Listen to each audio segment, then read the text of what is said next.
चलिए आपका स्वागत है। एक बार फिर बात कर रहे हैं संकट में सियासत और सियासत में संकट, संकट में सियासत, सब कुछ है। इस जगह तो हर जगह संकट ही संकट दिखाई दे रहा है। एक तरफ कोरोना का संकट है जिस संकट से हम सब जूझ रहे हैं, और जब कोरोना महामारी का संकट सामने आया है तो फिर विवाद खड़े होने लगे। विवाद तो कई दिनों से रेमडेसिविर को लेकर चल रहा है। कई बार ऐसी खबरें आती है कि रेमडेसिविर की कालाबाजारी हो रही है। कई बार ये खबर आती है कि फलाने व्यक्ति ने वहां से रेमडेसिविर चुरा लिया और जाकर महंगे दामों में बेच रहा। और जब चीज किसी बात की बहुत आवश्यकता होती है तो कई लोग सक्रिय हो जाते कालाबाजारी करने के लिए, बेचने के लिए।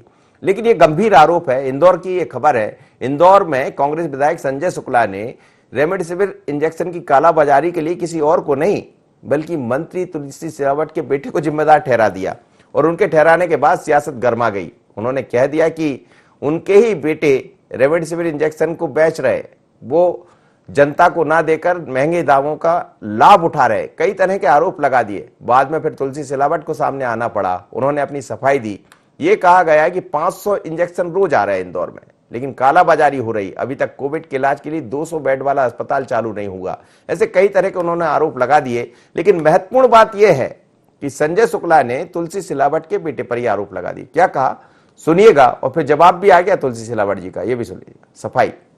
वो इंदौर के जितने विधायक हो, जितने मंत्री, ये इनके परिवार के लोग सब इंजेक्शन बेच रहे हैं और लाखों रुपए में पकड़ा भी रहे हैं। इंदौर में कई लोग पकड़ाए हैं। उन्होंने बोला कि हम विधायक के घर से लेके आए। अब तो शर्म वाली बात आने लग गई है। जो इंदौर के हमारे प्रभारी, उनके बेटे खुद चिंटू ऐसा काम कर रहा है। इंदौर के लिए बड़े दुर्भाग्य की बात है।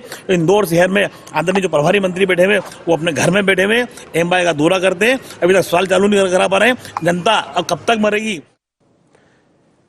चलिए, तो बड़ा आरोप उन्होंने लगाया, और जैसे ही उन्होंने आरोप लगाया तो फिर इस पर जवाब भी आया तुलसी सिलावट जी का। मंत्री है, कोविड के प्रभारी है वहां पर। सुन लीजिए क्या कहा। बेबुनियाद, निराधार, असत्य आरोप।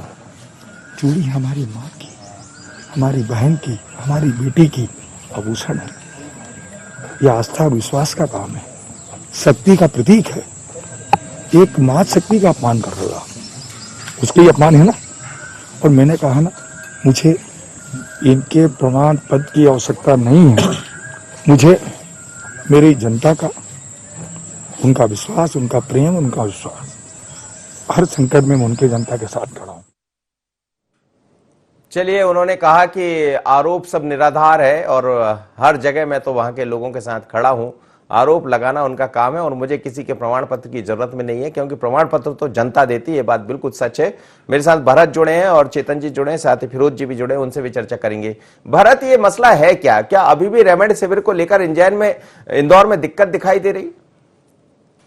देखिए, बता दें कि अभी भी काफी समस्याएं हैं। अगर हम बात करें इस कोविड काल में रेमडेसिविर इंजेक्शन को लेकर के, और सबसे बड़ी बात यह है कि एक आदमी को कम से कम 6 इंजेक्शन लगना है। और जिस तरह की उपलब्धता अगर हम बात करें तो वो काफी कम है। लेकिन हालांकि स्थिति को देखते हुए अति आवश्यक लोगों को ये रेमडेसिविर का इंजेक्शन जो है प्रशासन ने तैयार किया, और इसको लेकर के कालाबाजारी को रोकने के लिए तमाम प्रयास किए गए हैं कि जिस व्यक्ति को लग रहा है, डॉक्टर उनकी पूरा नाम और पूरे उस लिस्ट को सर्कुलेट किया जाएगा कि इस हॉस्पिटल में कितने इंजेक्शन दिए, किन किन को लगाए गए हैं, कितने इंजेक्शन लगाए गए हैं। ये सभी चीजें जो है पारदर्शी कर दी गई है, जनता के बीच रखी गई है कि इस रेमडेसिविर को। लेकिन जिस तरह का आरोप, अगर हम खास तौर पे बात करें तो विपक्ष की भूमिका में दिख रहे हैं। सबसे अभी संजय शुक्ला लगातार बने हुए हैं, सक्रिय हैं, और खास तौर पे इस संक्रमण काल में वो कहीं ना कहीं जो है जैसे कि बात करें प्रभारी मंत्री के ऊपर जिस तरह का आरोप लगाया, तो सरकार को लगातार वो घेरे में लाते रहे हैं। पहले हमने कई उनके विवादित बयान देखे हैं जिसमें उन्होंने कई आरोप लगाए हैं। हाल ही में उन्होंने प्रभारी मंत्री के परिवार पर, उनके बेटे के ऊपर रेमडेसिविर को लेकर के आरोप लगाया गया है। काफी गंभीर आरोप है, लेकिन इसको निराधार बताया है ये जनता। चलिए, जिस तरह से कहा है कि जनता। चेतन जी, इस समय रेमडेसिविर को लेकर तो बातें धीरे धीरे कर खैर उसकी आपूर्ति दिखाई दे रही है। अब जितना पहले दबाव प्रभाव दिखाई दे रहा था, अब थोड़ा सा कम हुआ, लेकिन प्रभाव है इस पर, इसमें कोई शक नहीं। देखिए मनोज जी, बहुत बड़ी त्रासदी से हमारा प्रदेश, हमारा देश गुजर रहा है। सने सने हम हमारे मध्य प्रदेश को पटरी पर लाने की कोशिश कर रहे हैं, व्यवस्थाओं को जमाने की कोशिश कर रहे हैं। और निश्चित रूप से मैं आपकी बात से सहमत हूं कि अभी भी इंजेक्शन और कुछ दवाओं का उतना आवक नहीं है, उतनी फ्लो नहीं है कि सुगमता के साथ हर डिमांड पर हम पूरी कर सके। लेकिन जैसा डॉक्टर्स लिख रहे हैं, जैसी प्राथमिकताएं हैं, उनको समय से मिल जाए, उनको इलाज समय से मिले, पहली प्राथमिकता हमारी है। मैं किसी राजनीतिक दुर्भावना में नहीं जाना चाहता है कि संजय शुक्ला क्या कह रहे हैं, उनको क्या करना है, क्योंकि जिस प्रकार की वो बातें करते हैं, मैंने तो आपसे पहले भी कहा था कि इनके परिवार का चाल चरित्र चेहरा एक बार निकाल करके देखे ना, बाकी न तो मुझे कुछ बोलने की जरूरत है, न किसी को समझने और समझाने की जरूरत है।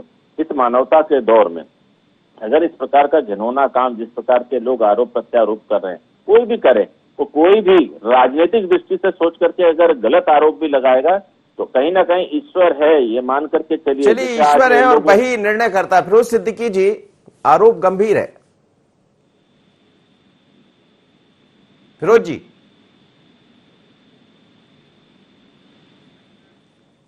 चलिए, फिरोज सिद्दीकी जी से हम बात करना चाह रहे थे कांग्रेस से, लेकिन समय इजाजत नहीं दे रहा है। आप सभी का बहुत धन्यवाद। पर यह सच है कि इस समय भी रेमडेसिविर को लेकर कई तरह के आरोप प्रत्यारोप का दौर चल रहा है। मुख्यमंत्री जी की खुद दिशा निर्देश पर यह काम किए जा रहे हैं ताकि बेहतर तरीके से इसका आपूर्ति हो सके, लोगों तक पहुंच सके। पर इंदौर में यदि तुलसी सिलावट जी के बेटे पर यह आरोप लग जाएं कि वो कालाबाजारी कर रहे हैं, तो ये बड़ा सवाल है। इसको देखने की जरूरत भी पड़ेगी। लेकिन विपक्ष का काम है आरोप लगाना और सरकार का काम है सफाई देना।